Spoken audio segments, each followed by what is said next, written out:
Quiver, New Weapons for Thought, a post-Elysian political project that takes thinking to be an instrument of combat. Unapologetically queer, feminist, anti-capitalist, and abolitionist.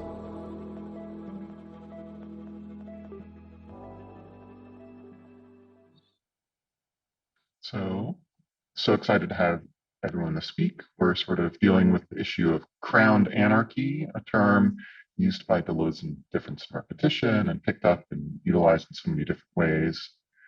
And before we begin talking about our text for today, I want to just circulate the idea of a project that a few of us have been bouncing around, which is to do a writing project that probably first be hosted on the internet, but then probably a book, in which people would autonomously write short entries about concepts or weapons that we then collect very much under the sort of idea of the group Quiver, a quiver of intellectual weapons of thought. And then we probably need some light editorial process, but in general, it would be very much about enabling everyone to contribute what they wanted, and that we would want some very minimal consistency between the ideas and concepts, but that they could go in very different, almost, given one of the concepts for today, tactical directions where they don't have to cohere together. They don't have to be a generalized strategy. They can be very much almost like an encyclopedia or a guide or workbook or avant-garde exercises or inspiration, like the Fluxus workbook. I mean, there's so many different directions it could go.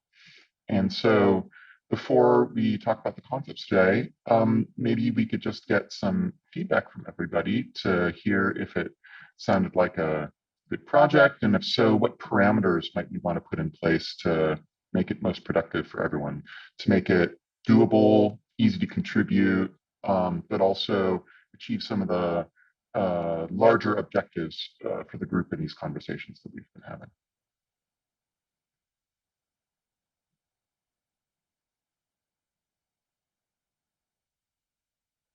Any thoughts or reactions? I find this an amazing idea, but I have told you also. And I think it would be very, very interesting to see the process, apart from the result itself. And I think that we have made here a nice group of people. It's manageable. Most of you, have presented something or will present something, so we are melding together somehow. So I think it would be a wonderful idea to go forward. I don't know, what are your thoughts? Jesse, please. I was going to say, I like this idea. My question would be though, is how do we choose what the concepts are going to be? And how do we decide what is a concept that's like going to fit in this? Is it fair to call it an encyclopedia of Quiver?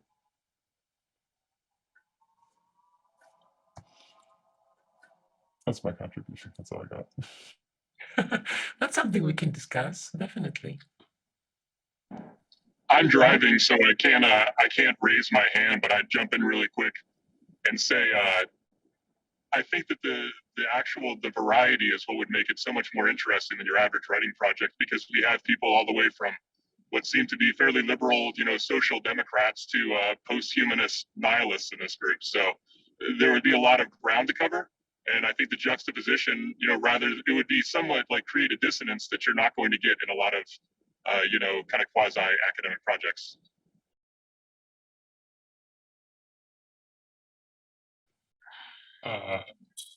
Just to get in here, a question that I would have would be, is the idea that this would be something that would be published in book form, or would something more like a wiki format, perhaps called Arsenal? I like that idea, or Quiver, of course.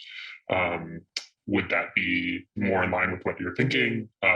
Just a little bit more fleshing out of where this is coming from, and I would appreciate that as someone who hasn't been able to make it to a few of these in a while.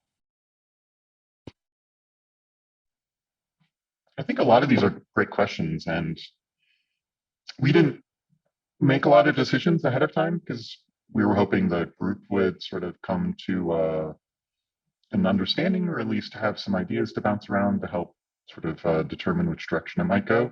I would say, not that this answers anything, it maybe opens up more questions, but the more that we go in like a wiki direction, then it's very much about process that is always sort of open to amendment and can continue shifting and forming. And the thing about a book, excuse me, is that it usually looks for a very specific product that then gets sort of put in print. And I think that in the conservation and archiving side of new media art, one thing that I've learned is that if you do something online, it can be very active for, let's say, up to 5 years or so. But after that time, all bets are off over whether or not it's going to be conservative in any way, and that a lot of really major projects degrade over time. Like just last week, I saw that because the ways in which Flash is no longer being supported in web browsers, like the University of Chicago's media theory huge keyboard project, which is like pretty decent. I really kind of like it for some of the stuff that I teach. Not that it's terribly relevant to this group, but like it's gone. I mean, it's just like inaccessible to anyone who doesn't have Flash access now. So if we do something that's more open-oriented and process-oriented, I would want to also set a time at some point to say, hey, we're going to take a snapshot of this, archive it somehow, and then even if we make it open to continual amendment, that we'll have some sort of version at some point. Hopefully that's not too in the weeds, but I see Charlie, your hand up too.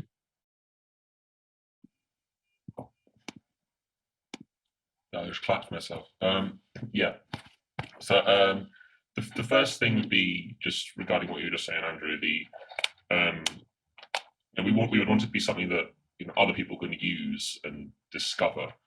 And I feel like in the short term that probably does work well for a wiki, but more longer term, like people 20 years time, they do a Google search and they discover this thing pops up and they think, oh, these people seem interesting, etc. That seems like something that would be possibly more feasible in book form. So just as a basic example, I'm reading some Invisible Committee stuff, and that was first written 14 years ago, and it wasn't around when it was happening, initially at least. So that was sort of more accessible now. And the second thing was in terms of the actual writing of it. Obviously, there'll be degrees of differences anyway, but for someone who might be writing, if I were writing, I'd like to know kind of an idea of what the intended tone was, because so I'm doing a PhD, so I can write academic, but can also write sort of blog form or fiction-y, whatever kind of, it's not just write what you want, because what I would want would depend on kind of what the context is. So I would like to know what the intended tone would be. And obviously also like length and stuff like that, but that's more technical. Thanks. Maybe this could be something that we also decide. I mean, as Andrew said before, there are no questions, there are no decisions made. It is just an idea, and well, I guess that since you are a PhD student and you know how sometimes the academic writing can be very, very specific and it has different requirements. Maybe it could be something that it could be more open to other audiences as well. This is my suggestion, but I don't know. I suppose the only part of the thing about tone is that it allows you to do different things.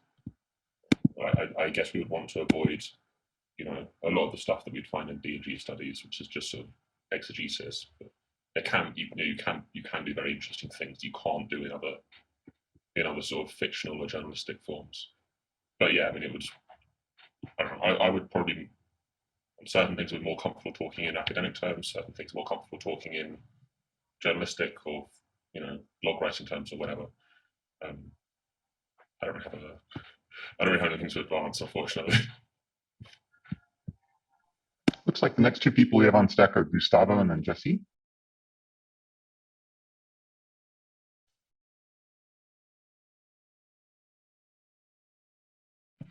Gustavo, we cannot hear you.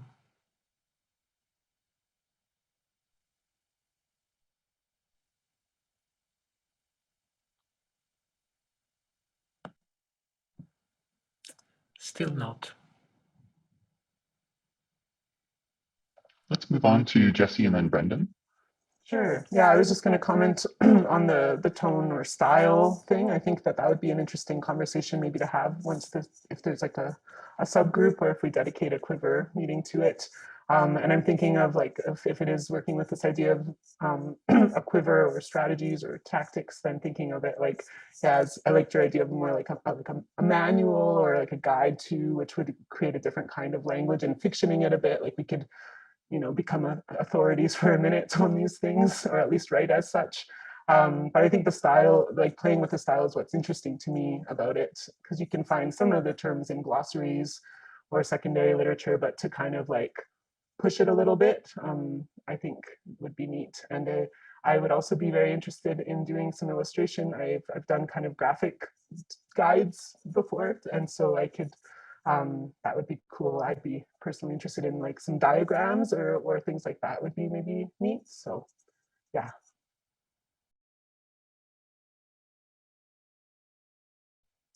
So if the problem is like what's the style and how we get that working, I feel like a great way to start would be to have an introductory exercise of some kind where everybody just gets we all get the same prompt. We all write it, we all post it sort of in a place where we can all look at it or peruse it before a meeting. I don't know, what do people think about that? And where would we use as sort of a place to put like all of our writing together at once? Does anyone have any ideas? Not a big internet guy, to be honest. I could look into maybe using our webpage for it. I mean, it's currently using just a very specific proprietary content management system, but I can see what type of things it can host, like maybe a blog, or if not, I can install some other deployments or packages that could make it so people could easily collaborate and participate. Ideally, we could get away from like the Google or the pre-made sort of ones in which, you know, our big overlords have a lot of control over it. It also raises the question of, like, at least for the introductory exercise, would we want it to be publicly available, or would we want it to be like privately available just for the group, so while we like kind of figure out what we're doing? Yeah, my guess would be initially we'd want it like available by link, but not on the open internet, which is to say not crawlable and not findable with people who don't have the link. Mm-hmm. Before it looks like we've got a great stack going, I just want to say that inspiration that I have, and it's part just the environment that I currently live in and the things that have always motivated me. You know, I teach at a school where I have a lot of creative writers who work in the same sort of program as me, and our sort of shared interest between everyone in critical studies is, you know, sort of social and political concerns, but then those paired with formal experimentation, which is to say experimentation on the level of format and on style and on genre and type of writing. And so I'm always willing to push those directions, include fictional elements, make it kind of inspired by the historic avant-garde, which is something that I like as well. Everything from Fluxus to the surrealists or situationists and everything in between. But then also to realize what some of the limitations of those approaches have been. And so anyway, that's the direction that I would push it, but I know that sort of I don't want to overly put my stamp on the project, and I want it to be very collaborative for people. Charlie.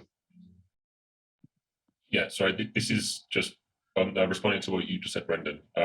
Just as a practical thing, so the introductory exercise, is that for us to kind of look at and think, oh, this works and this doesn't work, purely not as something to publish, just as something for us to work out how to do this.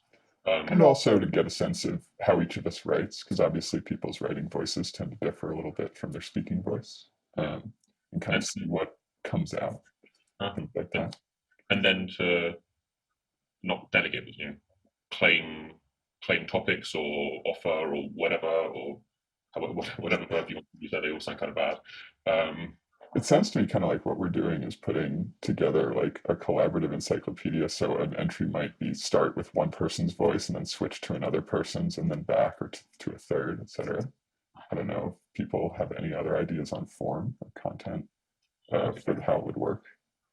I think there's a few suggestions in the chat, one for the like an online platform. And then I think I like this idea, Brendan, of like kind of this non-proprietary writing, like maybe there's some exercises we could do around that, this question of authorship, because that's another question, do we take on different entries or do we actually write into each other so your voice is no longer yours, which is something I'm super interested in. And I have a couple things I've done in the past. So I could even talk with Andrew and Dana about if you want someone to facilitate some exercises. I'll put on my pedagogical hat, which is kind of my jam. And I could help out with that to get us going if that's something people are into.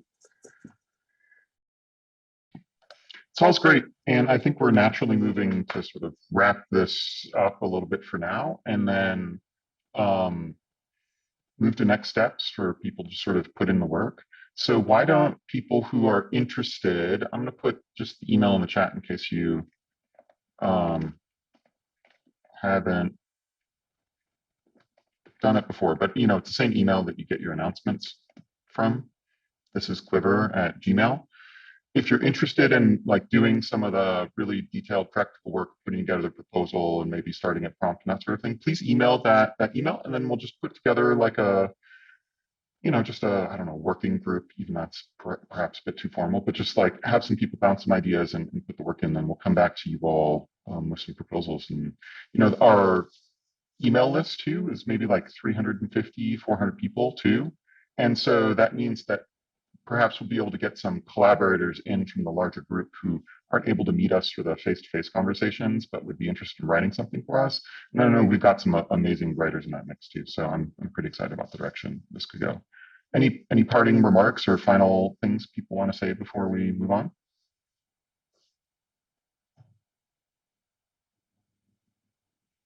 Cool, and this is really exciting. And I'll say that it's maybe a little too early for this, but if people have ideas of publishers to link up with, that might be another thing that even if you're not going to be part of the group, we'd love to sort of hear your suggestions, especially if you have some personal connections or if you have strong opinions in one direction or another. Personally, I was thinking one of the places that I've historically really liked for this kind of project would be the minor compositions wing of Autonomedia, just because they put out a PDF version of the book immediately and then they make it for sale, and they're very sort of DIY punk rock, but they've had a amazing sort of history and connections. So I don't know, that's perhaps someone I'll reach out to. Stephen Shakaitis, who runs that. I'll reach out to him at some point. But if other people have other connections too, definitely let us know. I have in Greece. Yeah, so an international versions of this would be really cool too if we want to localize it and work between languages. Obviously, that's an even greater challenge, but perhaps might be incredibly rewarding given sort of uneven development of these ideas and how certain places, have really amazing cultures and speakers and thinkers that sort of don't get the same exposure or interest. I know that I was on a call with some Peruvians a couple weeks ago who were just like, look, people just don't think and talk about Peru, even though it has this sort of great intellectual tradition. So in fact, I think I've persuaded some of them to give us a presentation maybe in 2 weeks or maybe in a month's time here too. They said they're going to go through Bergson and Deleuze, but also Peru and everything that they're doing there. So, it just sounds like amazing the more that we're able to engage other audiences in different ways. Okay, Charlie, question? Yeah, sorry. This is just a really small thing. When we're sending an email to this address, would it be helpful or distracting if we put in like I have this experience, I'm interested in this, etc.? Or should we just say registering interest and then talk about it later? Whatever you want. We are reading them. So Okay. write your name and we know who you are. Wondering what you thought. Okay, cool. Cheers. Feel free. Cheers. Right on. Okay. So it's our immense pleasure this week to have another presentation. And this week it's going to be with Harris, who initially proposed the Todd May reading, which we also paired with the de Certeau. And I don't think we need too much introduction, but saying that, Todd May was one of the first people that I came to Deleuze through, because I was both interested in the anarchist dimension and really interested in the post-structuralism. And this sort of book and his approach has been around since, I don't know, the late 90s or so. It's kind of where or late 90s, early 2000s, which is where I sort of got exposure to it. And I thought that it was just like a really novel formation. And then there was this sort of post-anarchism that was around for a bit, for maybe, let's say, 10 or 15 years. And it seems to have sort of diminished a bit. It seems like it's not a term that people are picking up as much, and that it's something that is ripe for reactivation, or perhaps it's being picked up in other contexts and being reworked into something very new and very different. So it's an exciting time to sort of bring this up, because it's very recent, but in some ways not on trend or en vogue. And so it's sort of this amazing opportunity to look at it with fresh eyes. So without any further ado, thank you so much for your presentation, and we're going to hand it over to Harris. Oh, thank you, Andrew, and hello, everyone. Actually, yeah, Todd May was the way that I came across Deleuze as well. So this is quite interesting. And another thing before I start is the post-anarchism, mainly developed by people like Saul Newman. That it's also interesting because it's it's one banner, but there's so many different approaches. For example, I think that May's, if you look at May's original book and then look at what Newman has been doing for the last couple of years, it's very different things, and they disagree on many things. So this is also interesting as well, that you have post-structuralist anarchism and post-anarchism, and even as such a young phenomenon, so many different trends and strands within them. But anyway, yeah, picking up also with a short introduction before I get into the pages themselves about this book, as Andrew said, coming out in the late 90s. Todd May's general thesis is that there's a convergence between post-structuralism and anarchism, and specifically when he says post-structuralism, he means people like Foucault, Deleuze-Guattari, and Lyotard. These are the sort of three groups that he examines, and the main point is that, again, there's a connection between them, but also in this sense he crafts a new kind of anarchism, anarchism which rejects a lot of the assumptions of traditional anarchism. And the reason why he thinks that traditional anarchism needs this kind of update, this new life through post-structuralism, is that he finds two faults with it. Todd May advances two criticisms. The first one we won't look at today, but very briefly, it's a critique of essentialism. It's the idea that a lot of the traditional anarchists, people like Bakunin, Kropotkin, Proudhon, in many cases they seem to harbor an essentialism of human nature, whereby humans are inherently good, they're kind, they're altruistic, but then you get all these social systems which sort of alienate them from this essence. And therefore, the implication being, as soon as we remove these systems, as soon as we remove the state and capitalism, etc., people will revert to this kindness, to this altruism, to this essence. This is the first problem. Todd May sort of attacks this through the post-structuralist critique of essence and of the subject. We also look at the subject in our second meeting, so this is an interesting connection. But today we'll be focusing on the second problem, and specifically he accuses kind of traditional anarchism of a kind of reductionism, whereby all kind of often, once again, these are not very consistent. These critiques are not consistent in traditional anarchism. It's not that they always say this, but they often appear to slip into a mode where they say that every kind of oppression ultimately refers back to the state, ultimately stems from the state. So they seem to assume that there is one center of power and oppression, and that removing this will solve everything. And this is kind of a transition to the pages in our readings, because Todd May brings, and I think this is what I mainly want to talk about today, the kind of dichotomy between a strategic political philosophy and tactical political philosophy. And again, the criticism here of reductionism goes to traditional anarchism as a strategic political philosophy. So a strategic political philosophy essentially involves unitary analysis towards a single goal. It assumes that there is one center of power. There's something in the middle which causes, determines all the rest. All the rest relations of power, relations of oppression. Todd May gives a really interesting spatial image. It is a series of concentric circles. You start from something in the middle, and then you move on in the periphery. But whatever is at the periphery is determined by what is at the center. And therefore, a fundamental characteristic of this kind of political image, of strategic political philosophy, is reducibility. Everything can be reduced to this one center. More critically, we could say reductionism. And the example that Todd May gives, he has an entire chapter in this, is Marxism. And as I'm sure you're all aware, Marxism is an interesting case because in some of its formulations, this is made explicit through the notion of a base and a superstructure.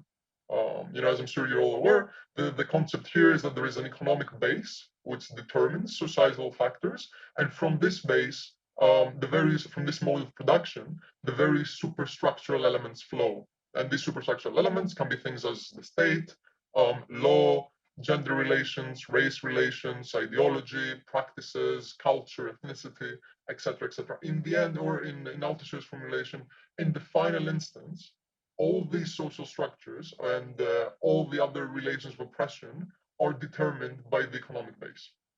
And this is not only true of social structures, in some cases, again, some formulations of Marxism, this is also true of historic events. So the idea here would be that a change in government or a revolution even ultimately refers back to a shift in class relations, to a shift in the base, in the productive base. Another example, and as I started with, can also be traditional anarchism, which in some cases assumes that all power and all oppression stems from the state, and therefore that removing the state would also rid us of capitalism, of sexism, of racism, etc. We can also think of liberalism. Traditional liberalism also assumes that all power stems from the state, although, of course, the difference here with traditional anarchism is that for liberalism, it's not all oppression, it's all power. The liberals generally really like the state. They say it as a necessary force, and all power stems from it, but not oppression. Traditional anarchism is the reverse. So this is a kind of strategic political image, and Todd May attacks this. He thinks it's inaccurate. I'm sure you can already begin to see why it's inaccurate. He also thinks it's dangerous, and I'll get to that in a bit. But before I get to its political implications, just a couple of words on the tactical, the other image that he offers, the tactical political philosophy. So instead of the series of concentric circles, in tactical political philosophy, May gives the image of an intersecting network of lines. There's no one center. Power is irreducible. Relations of oppression are irreducible. They're just various lines and various sites of power, various lines of power. And these may stay autonomous. This is very rare, but they may stay autonomous as in two parallel lines, which never intersect, never cross. They may intersect and produce kind of novel and different structures of power, different structures of oppression, different identities.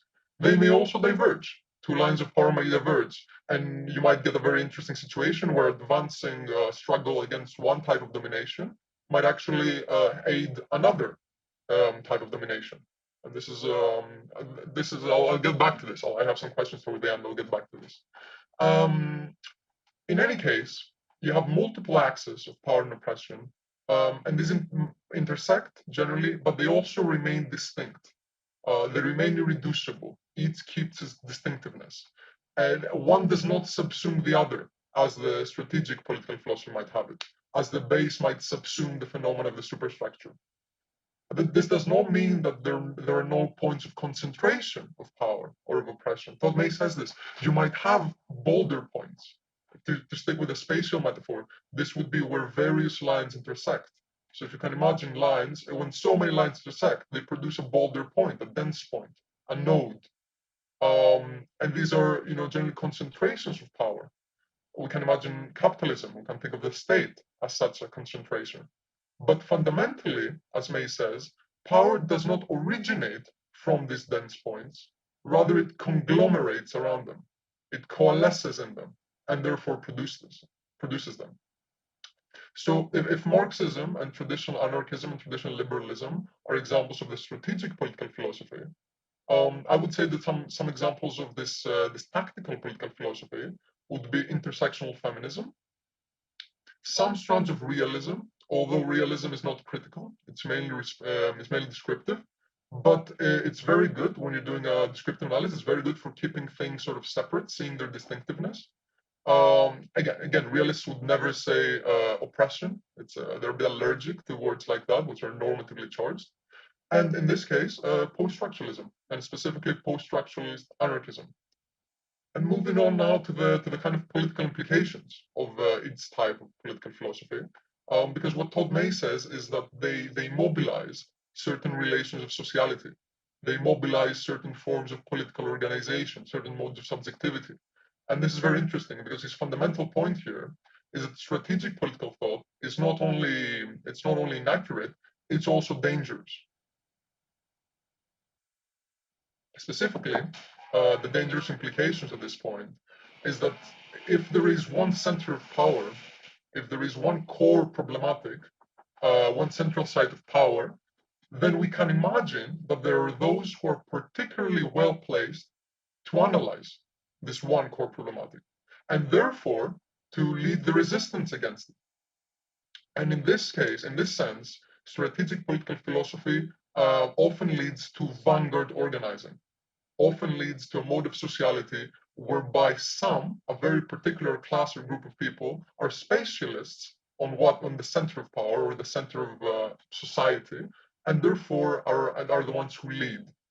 And the example Todd May gives again here is Marxism, which from the 19th century and on has actually, in most cases, mobilized this kind of model of sociality, whereby you have the intelligentsia, you have the class theorists, the philosophers, who also tend to be part of the economic elite, and who can transcend the mystifications of capitalism, who have unmediated access to the core problematic, to the mode of production and how this is organized, to the truth of the dialectic of history, and therefore they can shatter the false consciousness which prevails among the working classes, among the majority of the oppressed. And this means the implication of this is that they should lead the vanguard, this image of the avant-garde. The vanguard goes before and drags the rest into consciousness, into struggle, and into history. And again, this stems from the kind of ontological assumptions. If there is one side of power, we can imagine that there is one group with access to it. Conversely, tactical political philosophy rejects this assumption. Because if power is decentralized, if the sites of oppression are numerous, if they intersect, if power is dispersed, then it's not very likely that there will be one group of individuals, of specialists, of intelligentsia, who have access to this, and who therefore take the role of the vanguard, who therefore lead the people into change. And I don't want to go into the second text too much here, but I found a really interesting connection with de Certeau here, because it seems to me that this kind of difference in mobilizing and difference in producing organizational forms and modes of sociality is exactly what de Certeau sees as strategy versus tactics. Specifically, and it's interesting because they both use spatial images. You know, Todd May with his lines and circles, and de Certeau with the organization of space in the city, etc. Specifically, strategy it starts from a place, and it says this is my place. You know, it stakes out a territory, and from this territory, per de Certeau, it conducts relations of exteriority with friends and foes, with allies and enemies. And above all, de Certeau says that it dominates using the power of knowledge.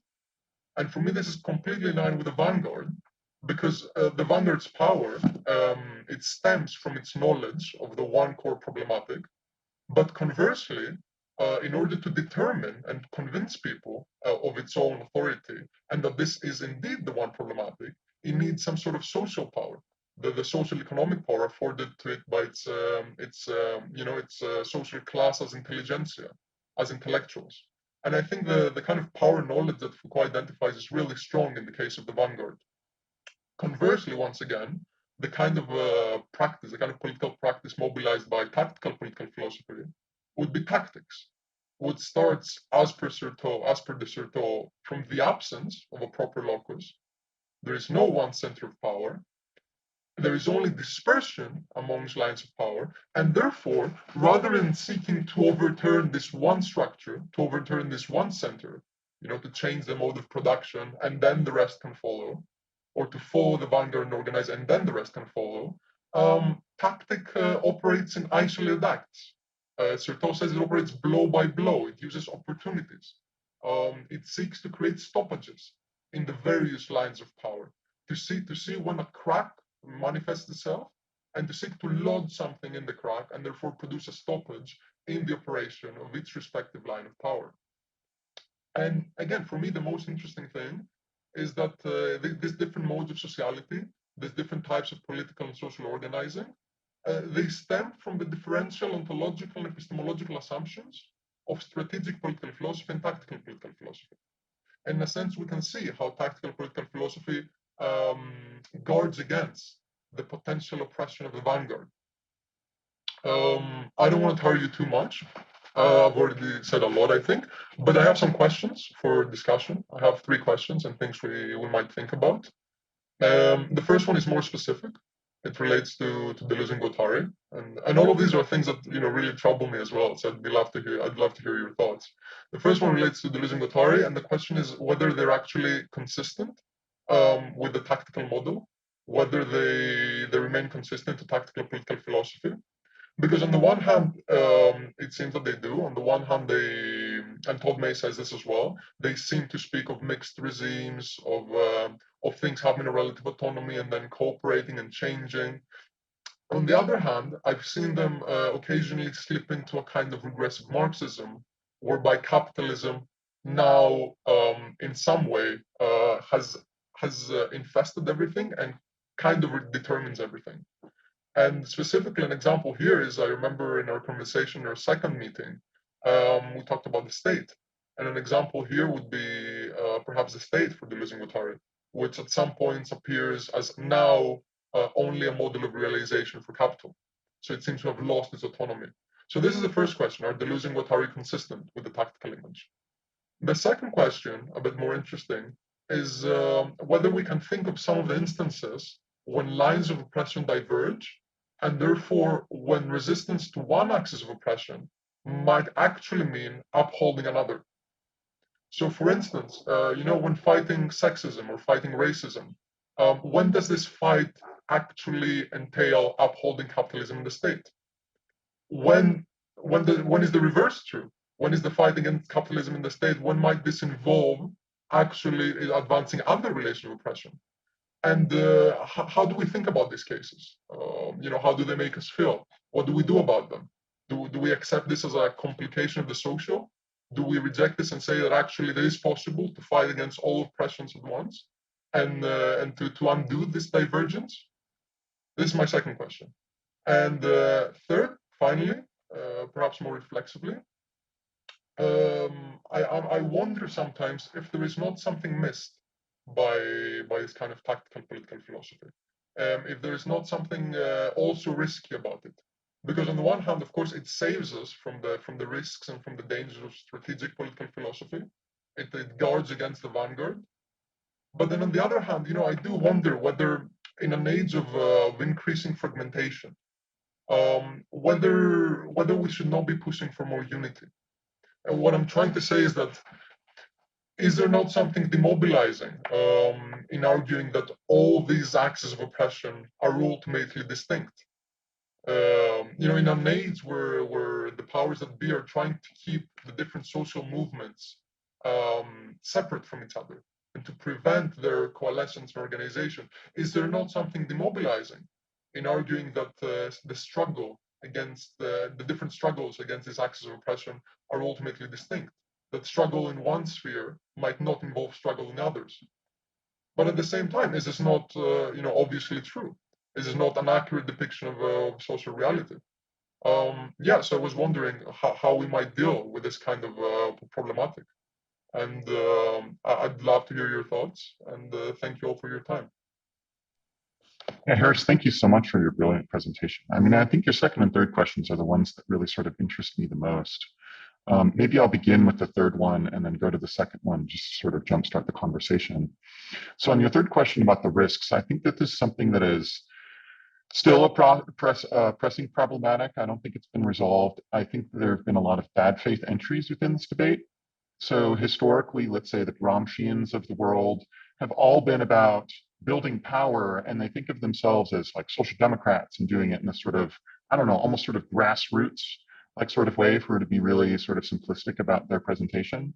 And so for them, it was always about starting with the molecular or the lines or the decentralized. But for them, the goal was already a sort of form of centralization. And, you know, we saw this with the McClellan move in the 1980s, which was all the rage then, and I think still remains a sort of dominant model for social democratic approaches to politics, in which they said, look, there are a lot of different lines of political struggle, but underneath there can be a shared logic that could be built out of them, if not already one that already exists. No doubt, McClellan move generally already took the Althusserian position that in the last instance, it was all about class struggle. And so if you just sort of reorient all the struggles through the modality of class, and suddenly they could all find a sort of common interest there. I've been deeply suspicious of this. And so I think this is sort of a challenge. And so I think one of the even just sort of conceptual issues to begin with is, if you were to appeal to more unity, how, why, on what basis? What is the new term in which you'd sort of build together as the common interest for all of it? And if it's simply democracy or even social issues or even identity politics, to say that everyone who takes an identity politics shares some sort of interest, I think we already know what the sort of conclusion to it might be. And so the anarchist approach, I think, is more than just sort of building a model. And I think it actually has a way that it's been practically lived out. There's this example from David Graeber that I really like, in which he says that splits that happen within anarchist groups, particularly where anarchist groups, let's say, were trying to build consensus. You know, this is not the model that I prefer, but it's one that I find myself in sometimes, just because of, you know, you work with who's around you a lot of the time. You know, there are sometimes groups that can't build consensus. And so there are people who leave, or people who create their own groups because they want to have their own way. And Graeber, as an anthropologist, looked at it and said, you know, what if this is a feature rather than a bug? What if it's a benefit for anarchists who, when they find out that they can't work with other people, instead of just quitting the game and going home, which would happen if you were, let's say, a party person, especially like a, you know, into the Democratic Party or something in the United States, or, you know, I guess Trots do this sort of thing too. So there's that whole joke about, you know, 2 Trots, 3 parties, or 3 positions. But that, you know, anarchists kind of do this too, and they sort of split off and do their own work. And for Graeber, he thought that this was like a multiplication of movement and action and force. You just get more people when they find a sort of one of disagreement where they can't work together, they'll continue, and this could sort of proliferate and grow. And so, you know, I think that's kind of interesting, which moves to, I suppose, our second point a little bit, which is, look, if there's fragmentation, there are different lines, there's a point in which this sort of proliferation approach benefits some people, perhaps at the expense of others. And I think it's no doubt like feminist intersectionality is like a good place to start from. But I think that you're absolutely right that the thing that intersectionality, or at least the popular version of intersectionality that, let's say, sort of like moderate leftists, or even people who are ostensibly radical leftists but aren't doing a lot of on the ground work, end up doing, is they're like, oh yes, of course, our struggle can be anti-capitalist, pro-Black, you know, decolonial, you know, they list it all off, and it's all the things, and they all happen together at the same time in the same way. And it's like, you know, have you not actually done any work on the ground? Like, you'll know that sometimes when you work with one campaign, you're going to piss off other factions, and that their interests will sort of come in conflict at a certain point. And I think that's revealed by certain positions who I think are honest about what it means, the political stakes of their projects might be. This is something I think was hugely scandalous with Afro-pessimism when it started becoming popular, because they sort of take this to a very strong dimension, and they say things like, feminism in the United States has always been about giving white women power, and in particular, white women legal power to own things as property, which has historically been Blacks as slaves. And so they're saying they have no common interest with the mainstream feminist movement. Full stop. And people are just completely and utterly scandalized by that statement. or they find other areas in which they say, we just have no interest in working with these people because at the end of the day, their vision for progress or change is something that goes against what their ultimate interests are. And so I think the contemporary take on this has been the sort of destitution school coming from the Agambennians, but remember it initially came from Argentina, in which they said, we seek zero power, because when you seek any power, it's always going to prioritize one group or one position over others. And so the idea is to destitute all forms of power aggressively, and all of it. And I think that opens up a whole different set of problems. But I think that it resolves some of these sort of intersectionality issues that come up of, just sort of thoughtlessly trying to knit all of them together without much criticism. Anyway, I feel like I've gone on a bit, so hopefully that helps jumpstart some ideas on these conversations. Let's hand it over to Jesse.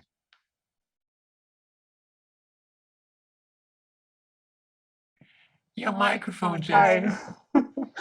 I'm going to try and riff off of what you were saying, Andrew, at the end around power and control, and try and maybe present an example that Harris was asking of this kind of like divergent lines.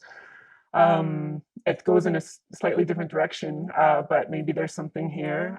So I mentioned I just finished teaching a course on environmental feminisms and social justice. So these questions are huge to many of these students who are in a women and gender studies program, where there are many different, I guess, flavors of feminism at work. And we are trying to really, think about this question of non-human relations, a certain kind of like divestment of a subject in certain ways, and thinking about like ethical relationality, what that means, what it looks like. And so one of the examples I think of that's maybe interesting, a concrete one, rather a plastic one, is of plastic pollution, and how we've been talking about it in relation to this question of control and power and resistance. So in the mainstream, there's lots of fights against plastic pollution that come out, whether it's ocean cleanups or plastic straw bans and all these kinds of things. But looking at people like Heather Davis and others who look at the way in which plastic has now kind of entered the ecosystem, to the point that, well, we all have plastic inside of us, all of us here, but also its kind of main characteristic is that it retains its identity in almost all situations. So this is why it's so hard to degrade, and to it kind of, on the one hand, is pervasive and everywhere, but it also it retains its identity. And I'm thinking here of like the example that sorry, who said it? Kiyoshi said of the Go and chess example that Deleuze and Guattari also write about. And what I remember about that is that in chess, the players retain their identity at all times, whereas in Go, there's like the pieces take on different identities depending on the relations that they're in. And so thinking back to plastic and thinking especially about resistance, the students had a hard time, and I have a hard time wrapping around my head. It's like, to fight back against this problem of plastic is, it's actually more destructive to do something like clean up the ocean floors for some species, because there's now all these new organisms who are found on these plastics, and scientists don't know whether it's because they feed off of it or if it's ideal conditions for it. And so one of the things that Heather Davis talks about is this, like, how do we develop a kind of like ethical relationship with plastic, because it's not going away. And so all of this is to say, I think there's something here about these, like, the resistance, in this case, kind of took it in a different direction against pollution. On the one hand, the state reinforces this through like allowable limits and regulations or non-regulations. But even if you get rid of the state, plastic remains. Like, I don't know, do you know what I mean?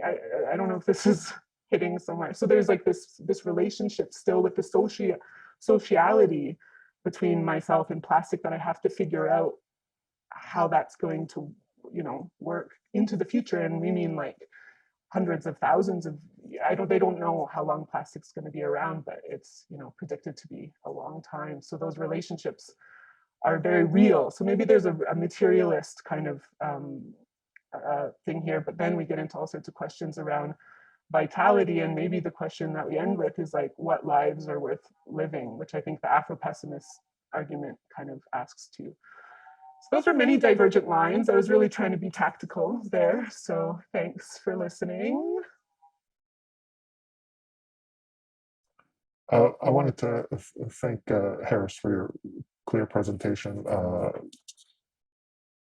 I just wanted to say that in the last few days, I posted 2 links called Exterminate the Brutes, I guess, that came out on HBO. And I think it actually encapsulated probably 12 books that I've been reading about the idea of colonization, post-coloniality, and decoloniality. But mostly the idea is that if generations of people are born into a system, it's like water. How do you get out of the system?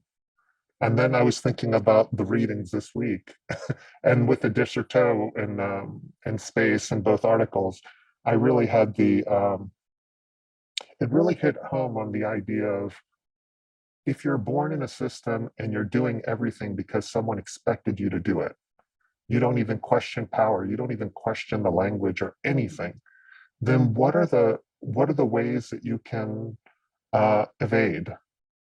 Is it creativity?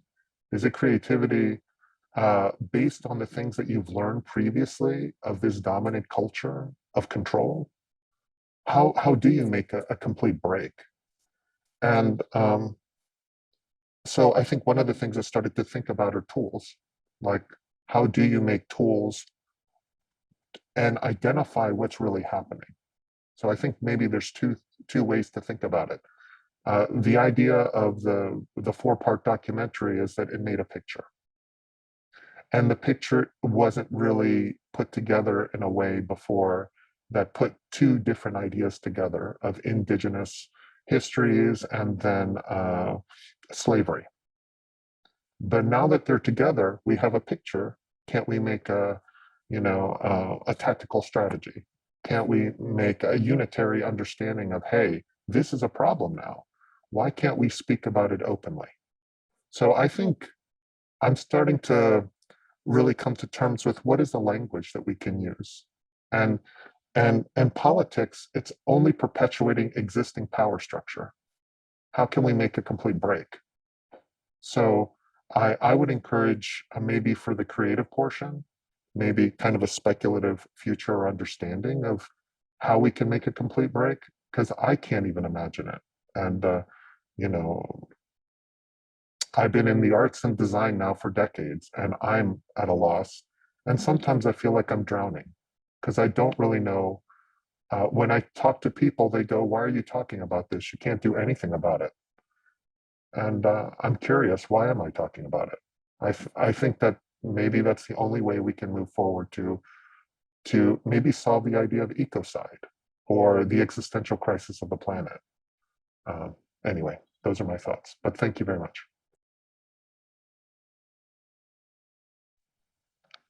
I was just going to respond to Alfonso, just because I think it relates back to something that, again, Heather Davis writes about, and that is perhaps the language of break or a clean break is itself kind of wrapped up in some of the ways in which we've come to think in a more strategic sense about finitude, or like an essentialist, like they're like either going back to something or kind of cutting relations, which is arguably, what's got us here in the first place.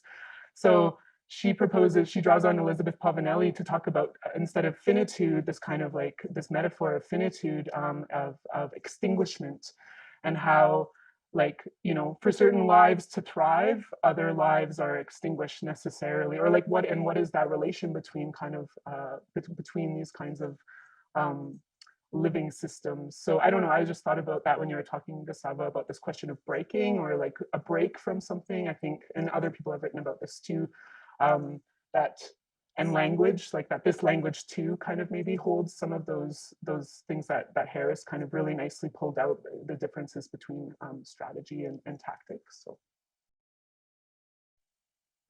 Yeah, I think this problematic in particular is one that really interests me about sort of the limits of post-anarchism.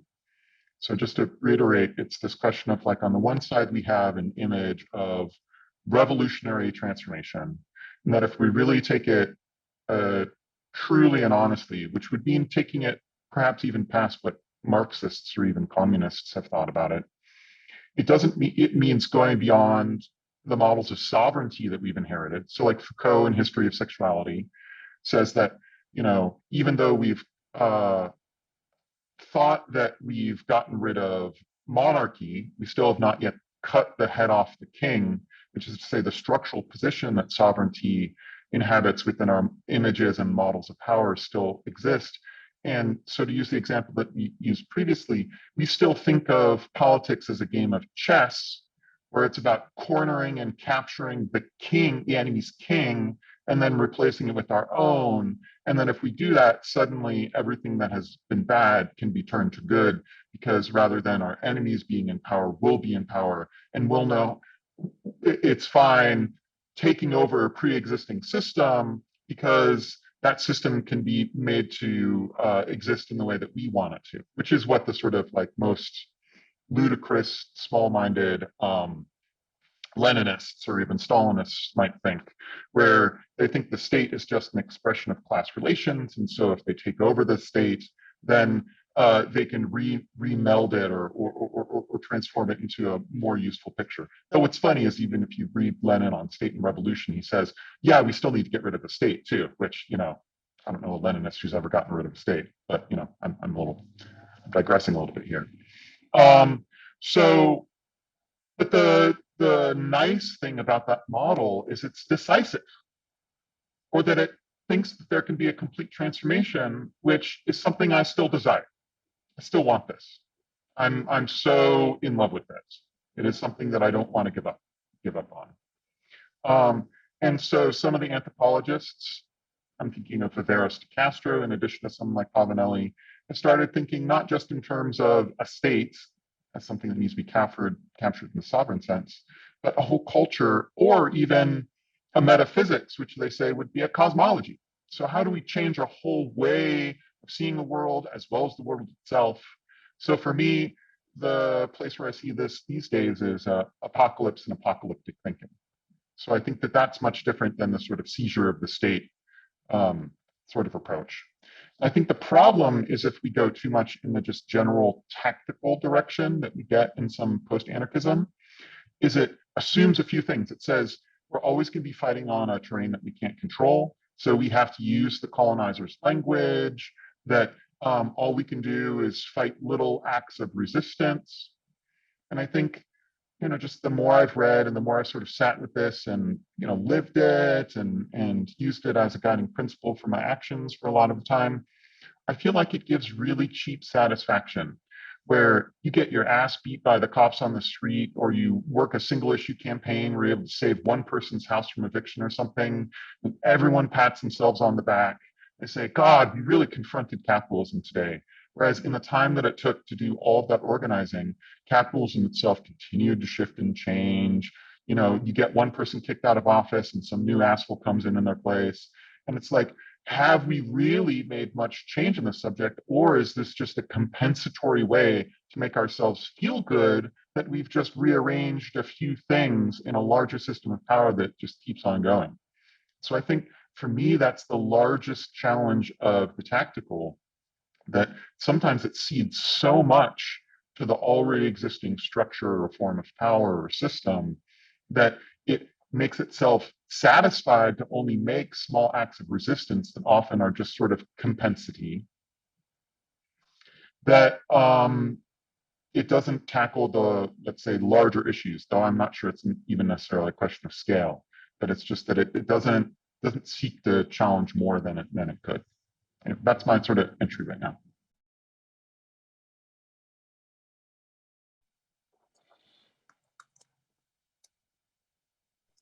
Okay, just jumping in again, since I can't raise my hand, I agree with you, Andrew, that you know, many anarchists certainly that take this sort of attack mentality. I do think it's very much an instant gratification thing, and it's on the lazy side. But perhaps like the only lazier attitude to have would be the, quote unquote revolutionary attitude that, we're going to change it all, but it's just not time yet. So we need to wait until it's time. And I can't help but feel that often where idealistic anarchists, as well as, Marxists of many stripes, kind of fall into that same trap that it's just never quite time yet. It's not quite time for the revolution, but we've got to get ready because when it comes, it's going to be big and it's the only way to go. And where both these kind of viewpoints, I think, fall in, and back to Harris's questions, is that this whole notion of unity or this notion of some sort of a global or even national level change, it's a platonic ideal, like it's abstraction. So we can create as many categories as we like, but that's precisely what capital wants us to do. That's precisely what the state and any formation of power wants us to do, is to create these kind of abstracts that we can fit ourselves into, so we can each have our own identity and feel some sense of that easy satisfaction. The hard thing to do would be to walk away from the system altogether. The hard thing to do would be to reject that kind of idealistic thinking. And personally, I mean, I find it very, I'm a very pessimistic person, but it gives me some optimism to hear Jesse talk about with her class, the situation of plastics. Because I think the environmental situation is a perfect example of this, that we need to save the planet. And I guess, what kind of an arrogant anthropocentric statement is that? That like our species is oriented in a position to save the planet, or even that we've been the ones that have done all of this damage to it. When I think most of us know enough about the Earth's history to recognize that the vast majority of the Earth's existence, it has supported life on nothing more than a microbial state.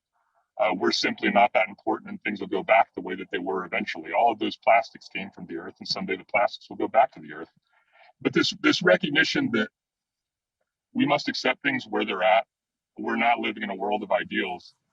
And we do need to take action in ways that are mostly relevant to us in our daily lives. I think that's where, for me, tactics is really all that there is.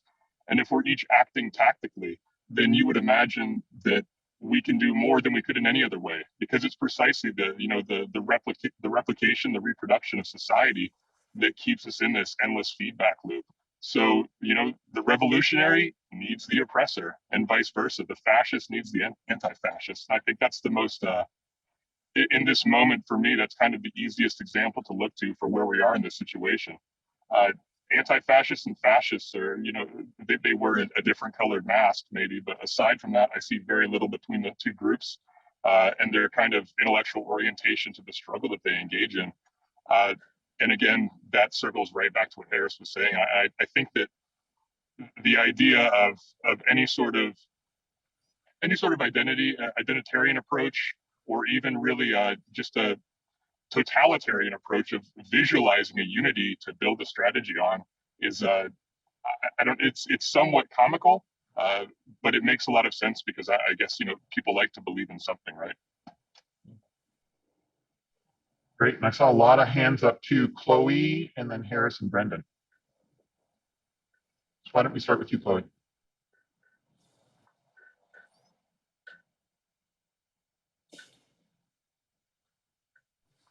Yeah, please go, Chloe, if you would. Chloe, please go on. But your mic is off. Chloe, το μικρόφωνο σου.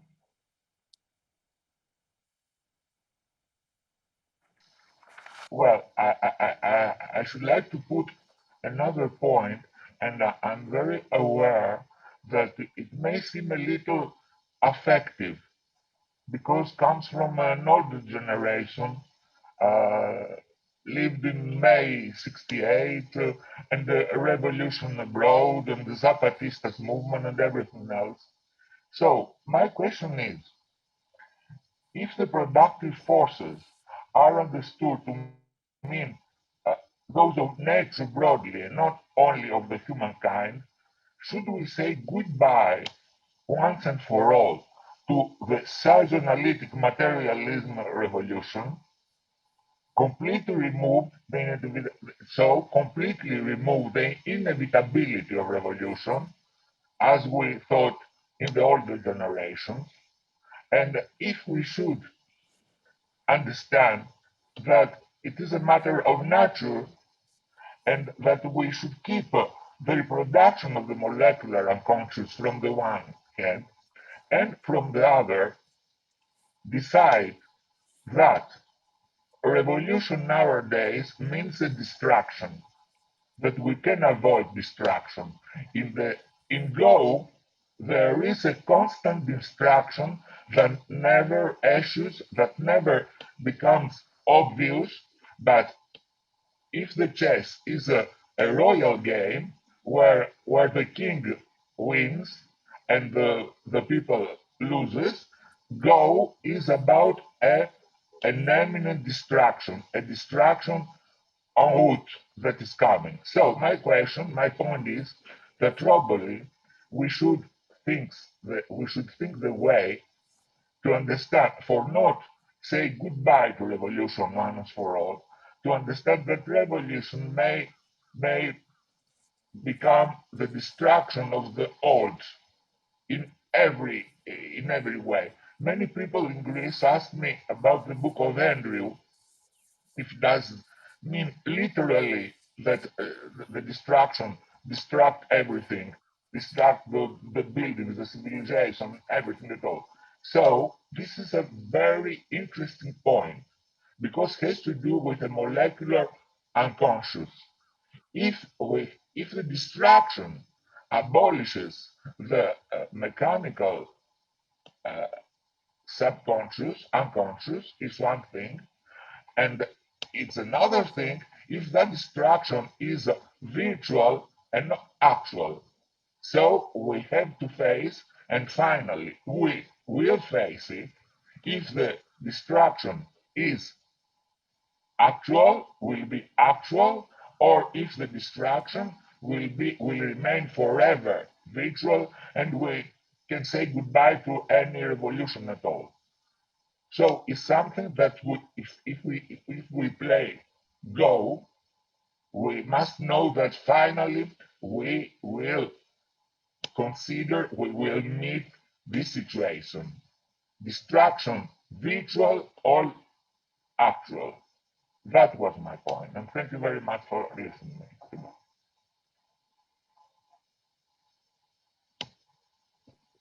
Yeah, if I can pick up on that. Great points, everyone, first of all.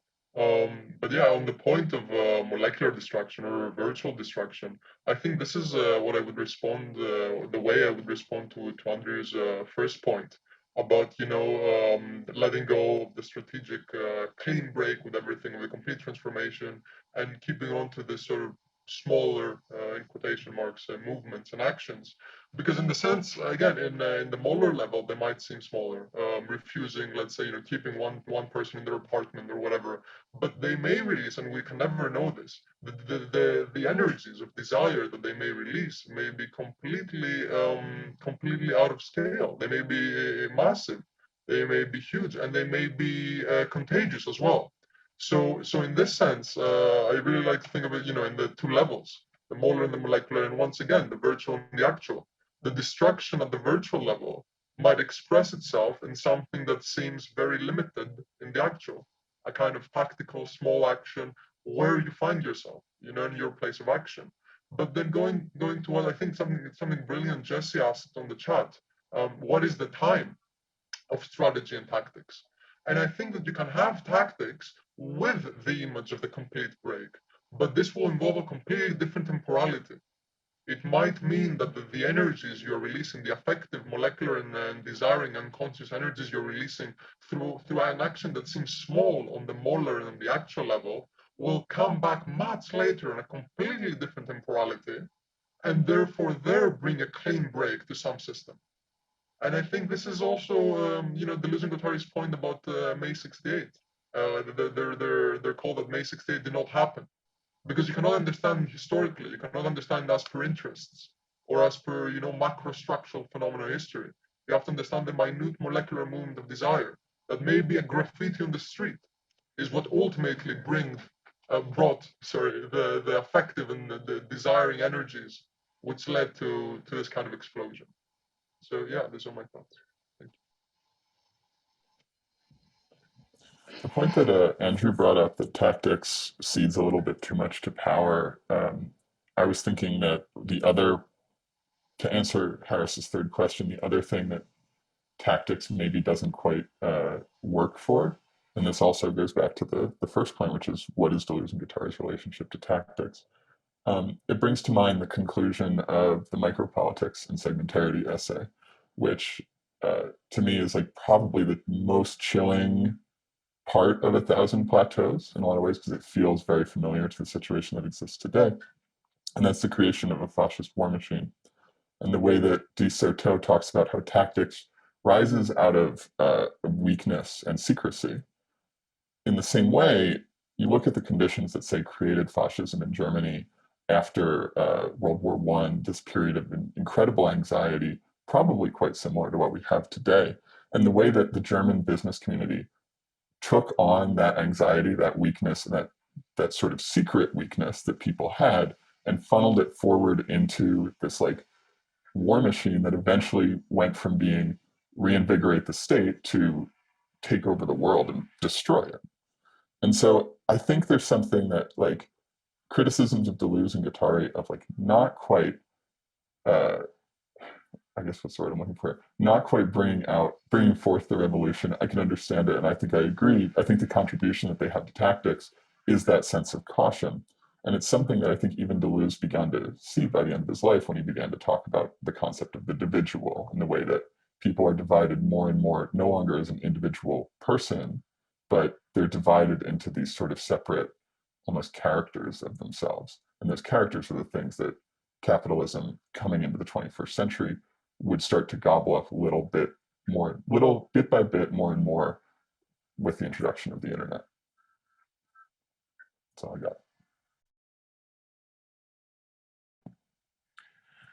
I would like to say something as well. I mean, I don't know. I was wondering. I was wondering if this is the perfect time to create, or to appropriate, or to take advantage of changes that are already happening.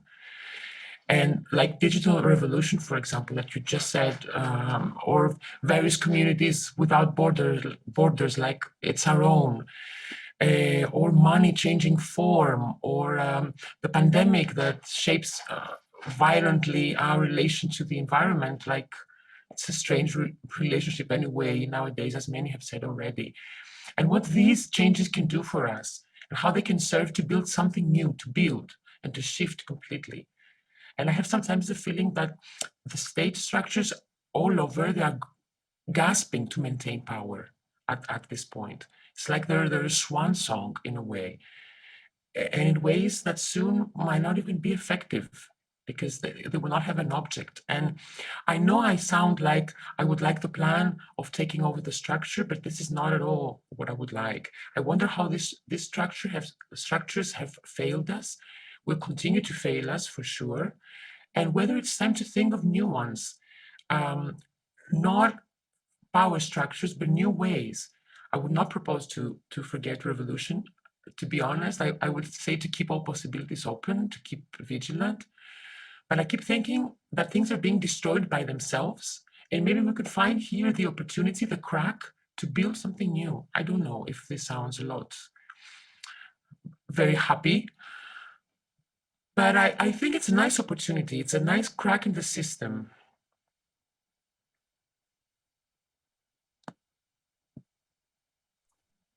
I just wanted to build on what Dana was saying.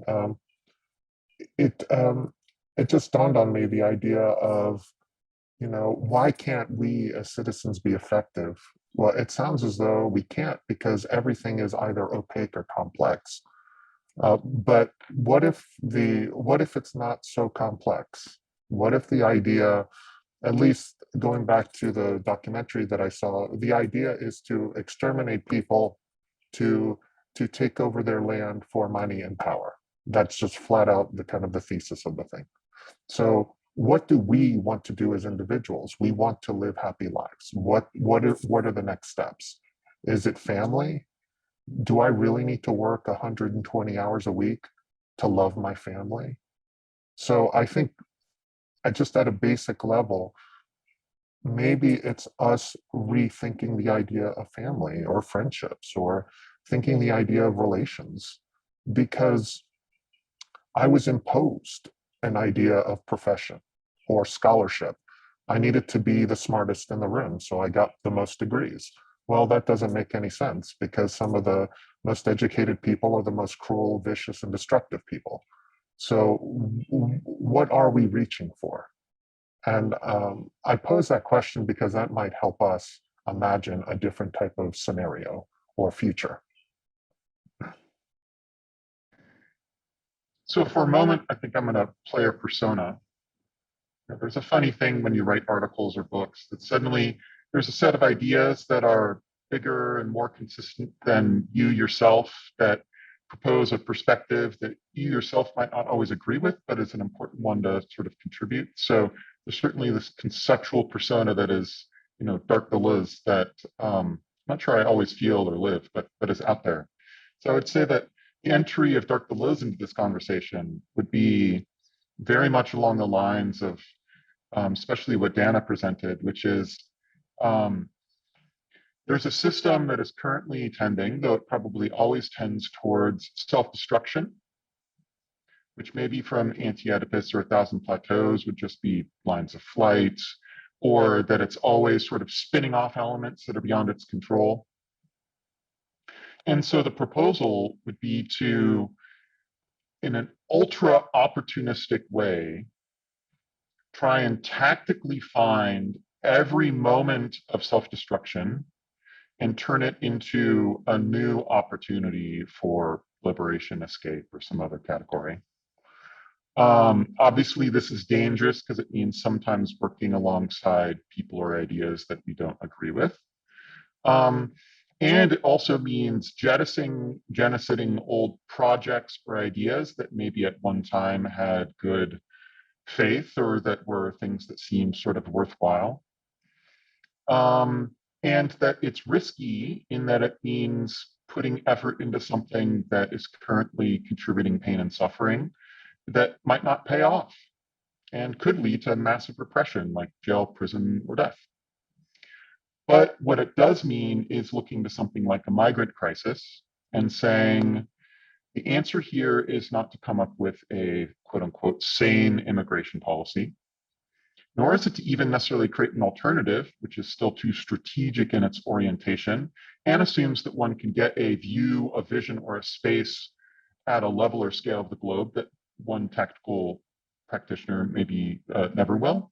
But it means increasing migration, pushing it. It's not, this wouldn't necessarily be accelerationist, because accelerationism is very much a sort of self-destruction for its own sake or sort of nihilistic thing. And even within, let's say, Nick Land's imagination, it means pushing it towards some sort of revolutionary point, whether it means a singularity of robots controlling the world or this so-called left version of it, which is some utopian welfare state that then is able to allot money in the right way. And instead, this just means hyper opportunism, looking at all of the breakdowns and trying to find an opportunity within them. So that means, looking at the panics of children, who now have access to the internet, are creating new subcultures, and saying, yeah, that's great. It doesn't mean that we need to reassert parental control in order to lock it down. It means looking at the proliferation of genders that are happening that seem absolutely wild and unpredictable, and say, we don't just need some of them, we need even more now. We need 1,000, we need 1 trillion. And so in every moment, sort of pushing that forward, not because the collapse will lead to a complete breakdown, but this actual belief or confidence that the molecular will always be there. The molecular fabric will be enough to sort of hold us and to give up on these sort of old molar institutions.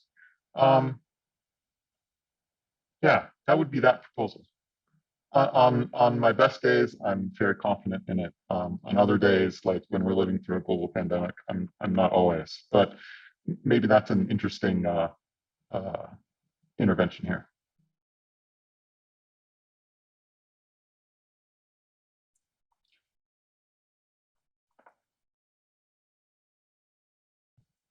Harris, I see you're next. Oh, I thought it was Brendan, but maybe it's left from before. Yeah, if I could comment on that, Andrew, I'd ask again, you mentioned the pandemic. I'd also relate to what Jesse was saying about the environment. You know, what might pushing this for more might mean about plastic in the ocean or, you know, CO2 in the atmosphere. And then my question, you know, if I had a question about this in relating to Dana's comment, it would be, where is the role of creation in all of this? You know, is the destruction advanced so that you can then build new forms of you know, of living or sociality, or is it done so just in order to bring the collapse of the system, and then you're trusting that the molecular will be there, so then creation can take can follow. So then our role then it's a different role, right? Our role is to destroy, and then it will be the role of others, even if our bodies with different subjectivities, to become creators. And again, wondering if this is not slightly different from what Dana said about seeking the opportunities and seeking to build in them, to see where a gap is made and create something different, produce a radical alternative. Yeah. Yeah, just to immediately build off that, because I think it's a very common sort of idea. And I think for, you know, not to always rely on DNG, but I think that that's a sort of common vernacular that we have here. For DNG at least, and for many other perspectives, creation and destruction sort of come together. And so for me, I think the emphasis on destruction is not some idea to have some distilled pure destruction. So I don't even think that's necessarily possible. But in maybe even like just a simple deconstructive move to try and flip the priority and the importance in how we evaluate and propose, and say, what if instead of creation being the dominant term here, what if destruction is?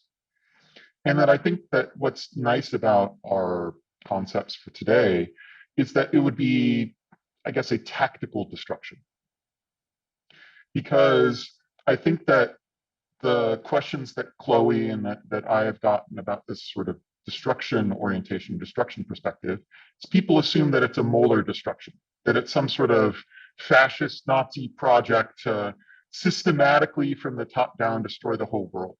And that's neither how I think, nor am I capable to act, nor how I imagine other people should think and act either.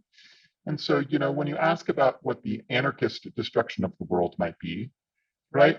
I mean, we have plenty of models of this. They've historically done kidnappings and bombings and, you know, these other things that, you know, I'm not here to advocate in a way that, you know, gets anyone in trouble or that has anyone knocking on their door, but that like that's how it's done. It's not done in a way that is just some like systematic genocide.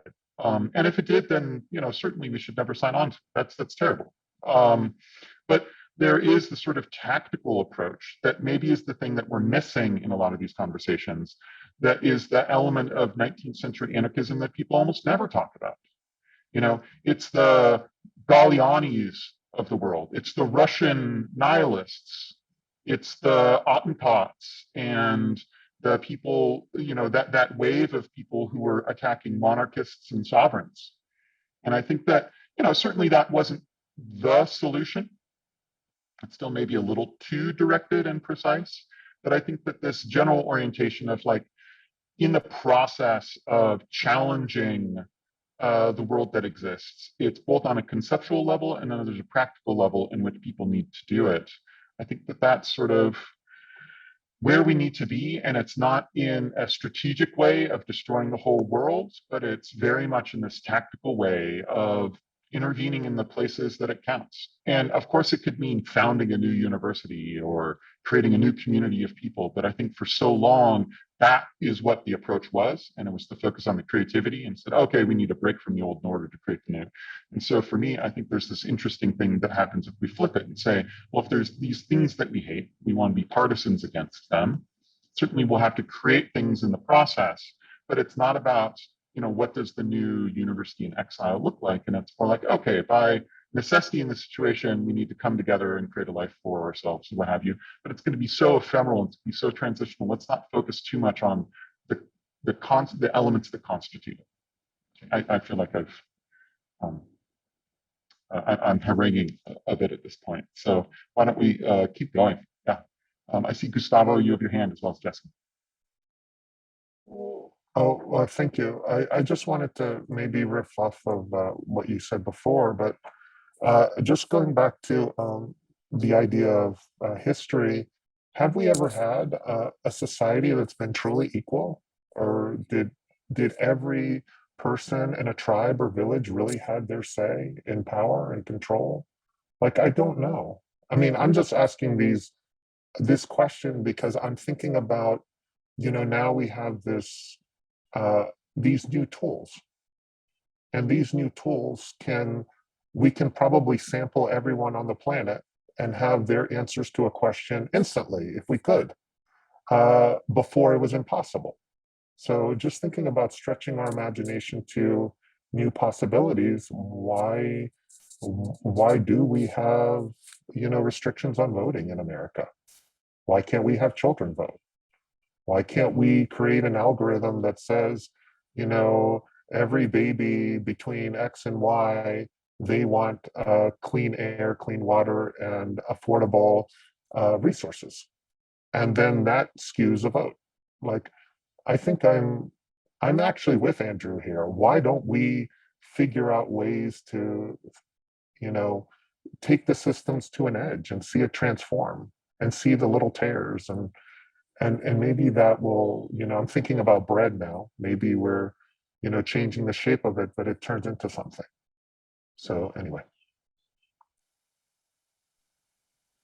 Yeah, thanks everyone. And thanks, I'm gonna try and tie some things together from the chat and people's awesome comments.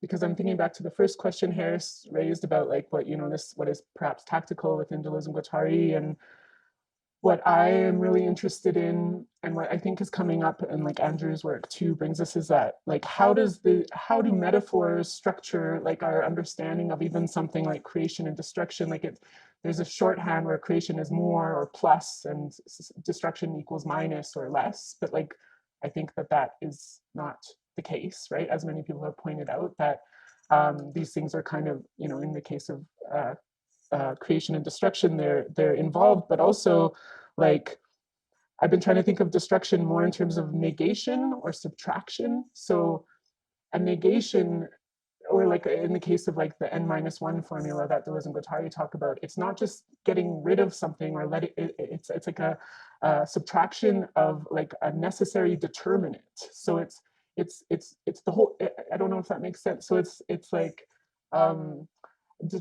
subtracting from the metaphor or this like axiomatic bolt, which holds things together in certain ways, even around things like equality, like to Alfonso's or Gustavo's, comment is like, why can't we all be equal? Well, what does this metaphor of equality already suggest about symmetry and about like not just power, but like symmetry at a material level, where, if we start looking at something like entropy, or like how even the laws of conservation that so much of physics is based on is actually counterfactual to how like physical processes work, which is, I've been thinking so much about this because I'm trying to work through this question of energy transition, which historically has actually always been an addition. There's never been a transition of energy. It's always just been an addition of new powers. Several people write about this.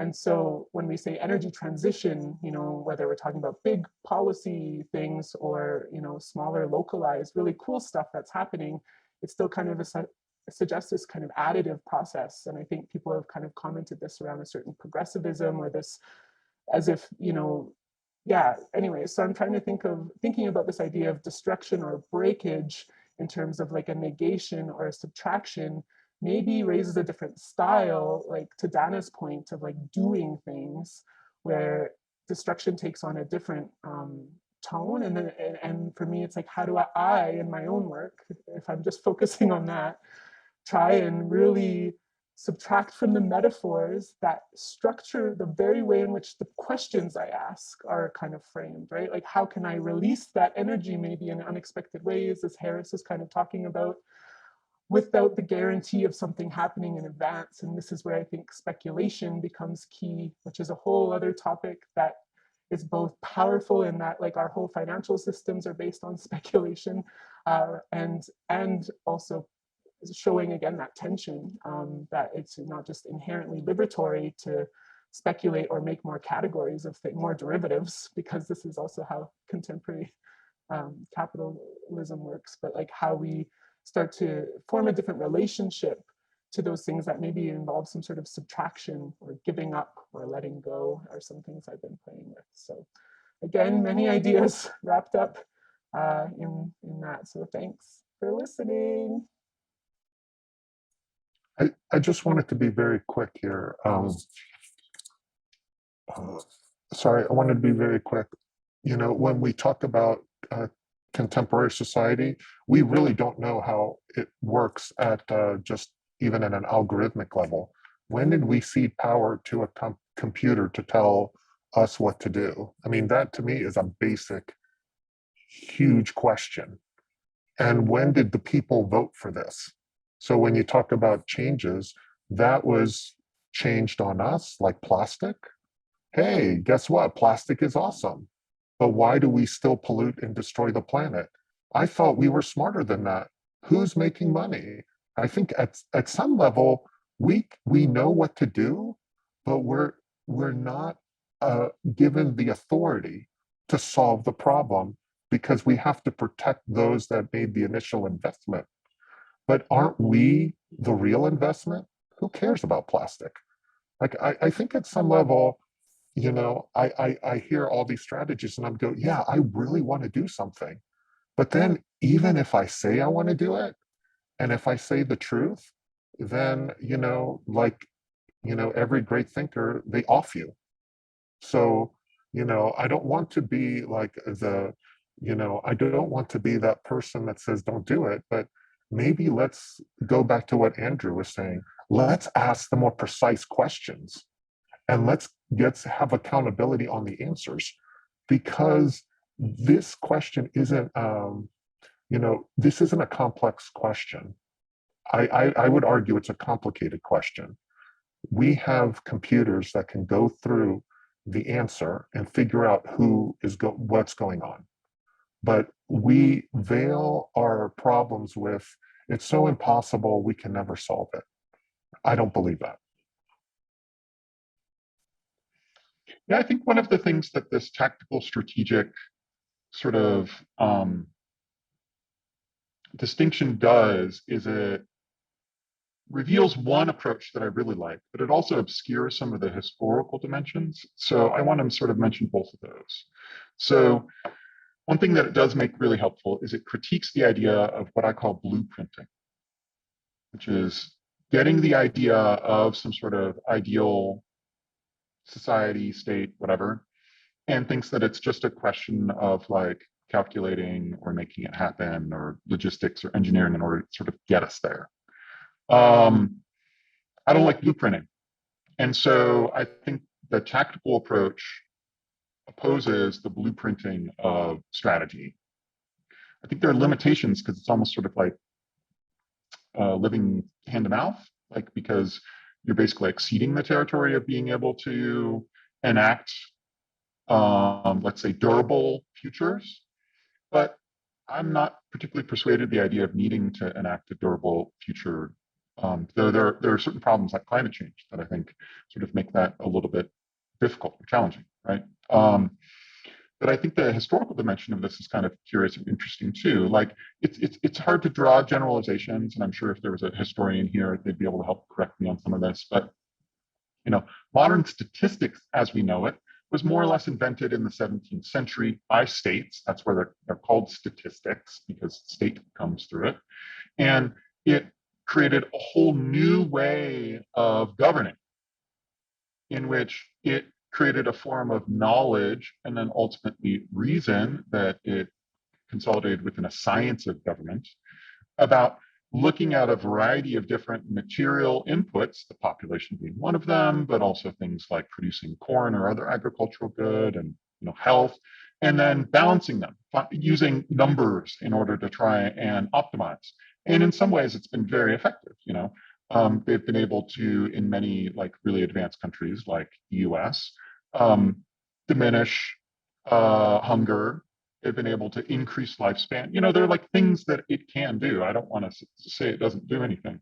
But there are costs that come with it as well. And I would think most of the people here think that those costs are unreasonable and we don't want them. But the alternative isn't certainly to get rid of numbers. I don't think that's even sort of humanly possible. We think in terms of numbers. It's a pretty basic thing in the way in which humans think and see and interact with the world. And so, nor am I in the sort of blueprinting idea where I can sort of will things on humanity's having or not having certain ideas and sort of abolishing them completely. And so I think that there's a sort of interesting situation where we find ourselves, where it's just like, what does it mean to really give up on blueprinting completely? What does it mean to really approach things tactically, especially when you see some of the problems in such a big historical framework of something like statistics led to modern biopower, which puts us in this sort of impossible position where it's very difficult for people to survive outside society or the state, as it were. Which is in part one reason why I don't align myself with primitivism, even though I think it has a lot of interesting ideas.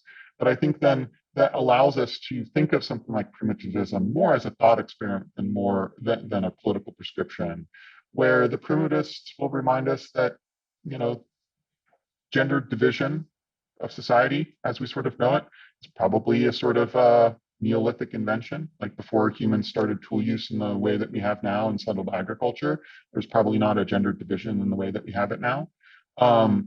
That other questions or problems that come with domestication are large ones, like perhaps sovereignty, which is to say to have political representation where there's someone who's in charge and control of others, is probably something that came with domestication as well.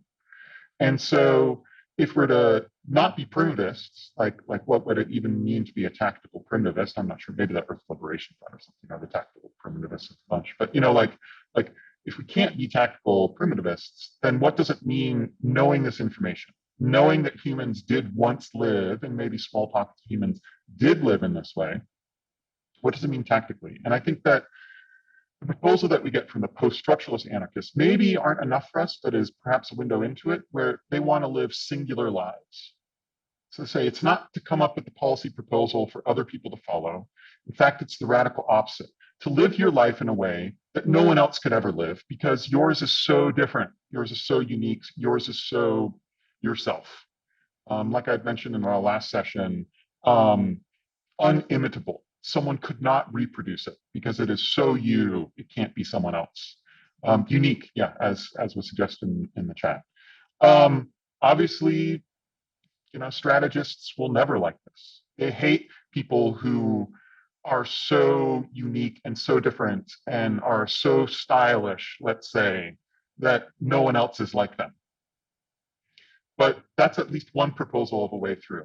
To live a life that is so different, that is so, you know, this is the tradition of the anarchists who are called the, you know, the wild so-and-so, or, you know, the people who had such flourish or some unique, almost mad approach to the world that they were different, so different that perhaps didn't even fit in, you know. And that's one solution. And, you know, maybe that's where art and artists come back into, because we have so many examples of artists or artist-like people who've sort of lived in this sort of fashion too.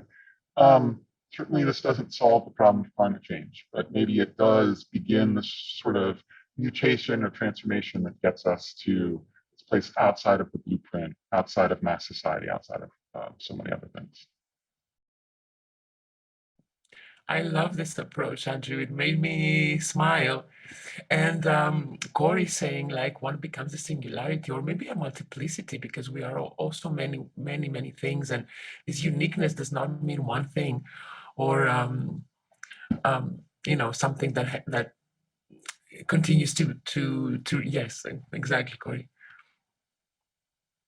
Yeah, I love this approach.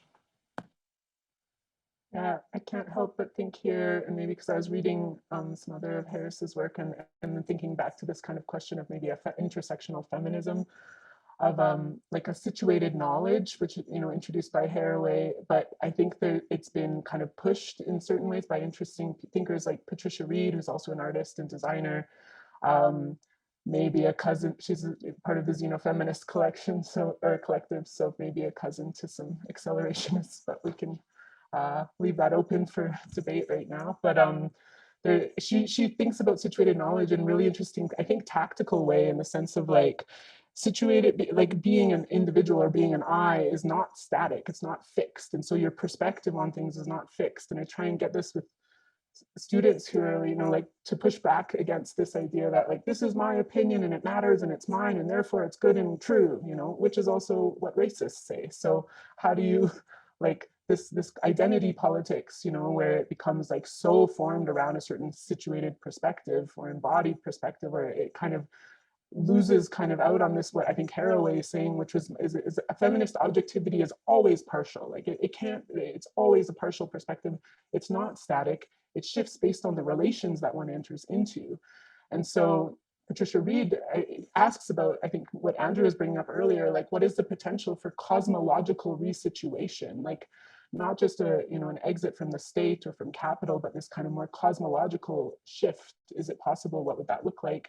And she talks about, you know, how the situatedness of all thought always exceeds always has the potential to exceed its own situatedness. And that is based on the encounters, and especially I think non-normative encounters that one has. And so with these questions around, you know, like singularities or individuals, I think that, and I think many of us probably have that caveat in there, that there is no I, so to speak, or that the I is a kind of a terminal or process, you know, as Guattari might have it, like a terminal for subjectification that like is based on this more multifaceted shifting kind of process of production that involves human and non-human kinds of assemblages. And so, yeah, I'm just thinking here back to Harris's talk around, and maybe this is another tactical question around the situatedness of thought, but then letting go of the idea that that is my thought, and therefore, you know, that is my property, my own, like owning these things, to kind of get into these other, you know, moves towards divestment or destruction, but of a certain kind of sense of individualism, not the individual per se, but like a certain kind of like determination of the individual. Yeah, thanks.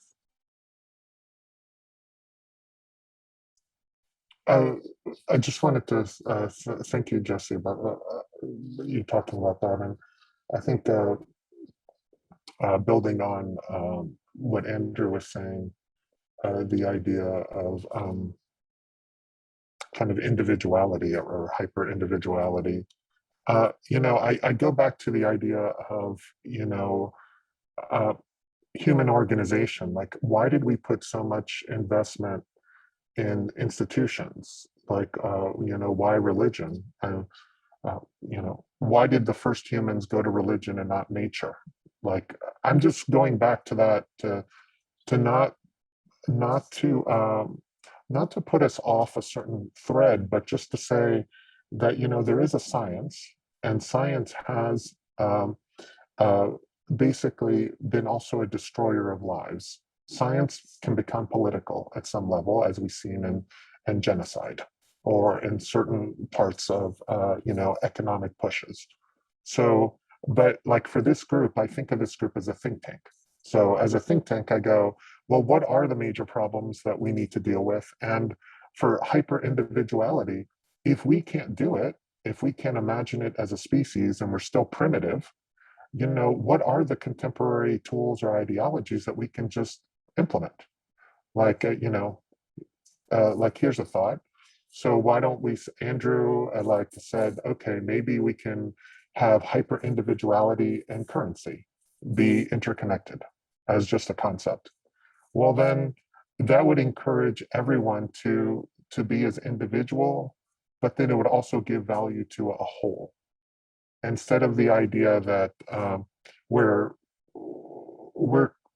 basically defined by the idea of art or the idea of philosophy or engineering.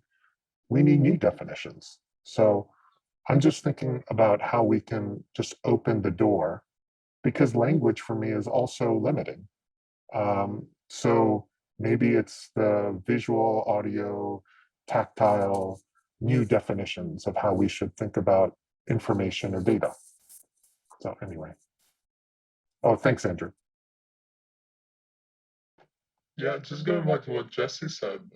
Thank you, Jesse. I thought that was wonderful, and specifically on the keeping the situated, but also letting go, not keeping this kind of this possessive model.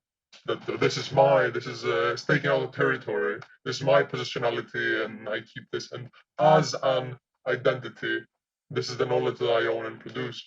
There's a wonderful quote by Deleuze. I'm not sure where it comes from. Perhaps others can help me with this. But to give what can only be stolen. I think it's connecting with friendship, to sort of give what can only be stolen. And for me, this is exactly what Andrew typed in the chat about how they see art. The production of affective energies and sort of libidinal connections which exceed their context of production, and therefore they kind of spread and can inspire and feed into other assemblages, and therefore produce other intensities. And this is indeed the role of art. This is indeed the role, but also art in a more in a broader definition. Also, not art only as artistic production, but the art of living. And here we come also to Foucault's last decade, to make your life, your very existence, into an art. And turning to our discussion, 2 weeks ago, this is how I see the text about Esther Brown. In contrast to Cixous' proposal to write and therefore to produce this kind of art which can exceed its context, Esther Brown's art of living never wrote a text, never wrote a song, never produced something, but nevertheless produced energies that a century later, Hartman took and put in this text, and we're still talking about. The intensity survives, and we might think about the refusal of work as per Esther Brown. So this kind of giving, of starting from something situated, but sort of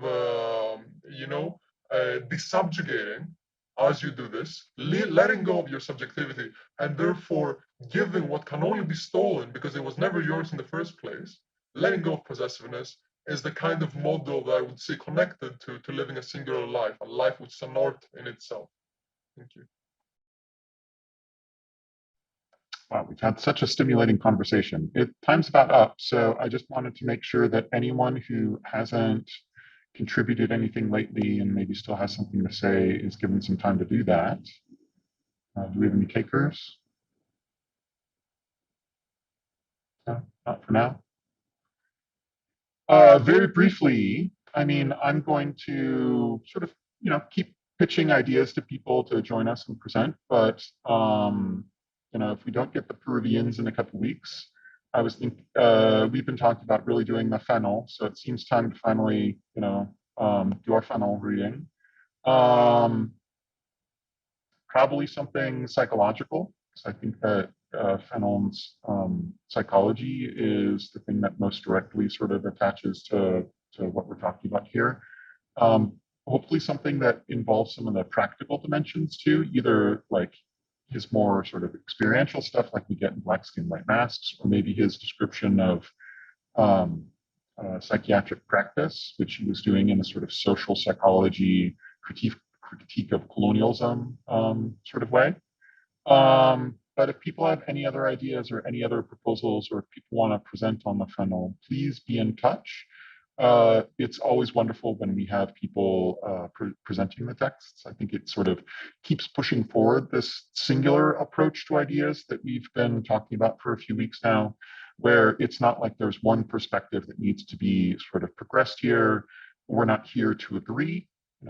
Certainly we're not here to sort of come to disagreement either.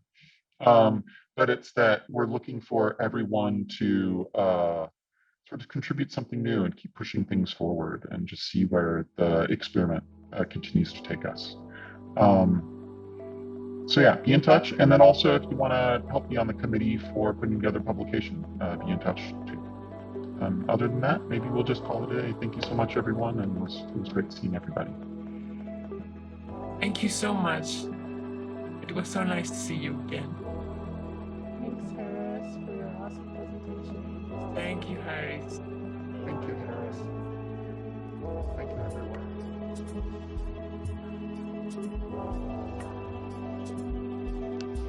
Thank you for joining Quiver. For more, visit our website at ourquiver.org, where you can RSVP for future events and see readings. We also ask you to subscribe while you're there to our newsletter. Till later, Quiver.